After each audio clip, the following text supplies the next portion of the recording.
Intervention du père François Pruvot, devenu pape Léon XIV, pour la 13e Assemblée générale ordinaire du Synode des évêques du 7 au 28 octobre 2012.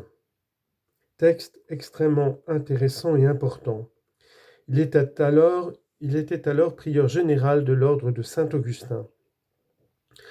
Dans le monde occidental contemporain, voire dans le monde entier, l'imaginaire humain concernant la foi religieuse et l'éthique est largement forgé par les moyens de communication de masse, notamment la télévision et le cinéma.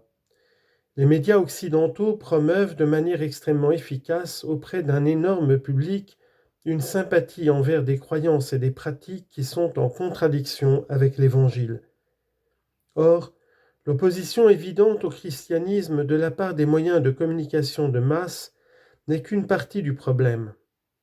La sympathie pour le choix de mode de vie anti-chrétien que les moyens de communication de masse encouragent est inculquée de manière si brillante et astucieuse aux téléspectateurs que quand les gens entendent le message chrétien, dans bien des cas, celui-ci apparaît inévitablement idéologique et sur le plan émotionnel, cruel face à l'humanité ostensible de la perspective anti-chrétienne. Si la nouvelle évangélisation veut contrer les distorsions de la réalité religieuse et éthique que produisent les moyens de communication, les pasteurs, les prêcheurs, les enseignants et les catéchistes doivent alors s'informer bien davantage sur l'enjeu de l'évangélisation dans un monde dominé par les médias. Sous cet aspect de la nouvelle évangélisation, les pères de l'Église, notamment saint Augustin, peuvent offrir des conseils éminents à l'Église, précisément parce qu'ils sont les maîtres de l'art de la rhétorique.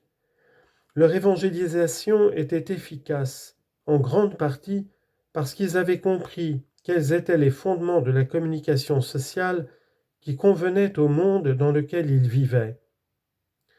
Afin de lutter efficacement contre la domination des moyens de communication de masse sur l'imaginaire collectif, religieux et moral, il n'est pas suffisant que l'Église possède ses propres moyens télévisuels ou sponsorise des films religieux. La juste mission de l'Église consiste à introduire les personnes à la nature du mystère comme antidote au spectacle. La vie religieuse joue aussi un rôle important dans l'évangélisation, orientant d'autres vers ce mystère en vivant fidèlement les conseils évangéliques. Que Dieu vous bénisse, pape Léon XIV, nous prions pour vous et toute l'Église prie pour vous. Que Dieu vous bénisse. Amen.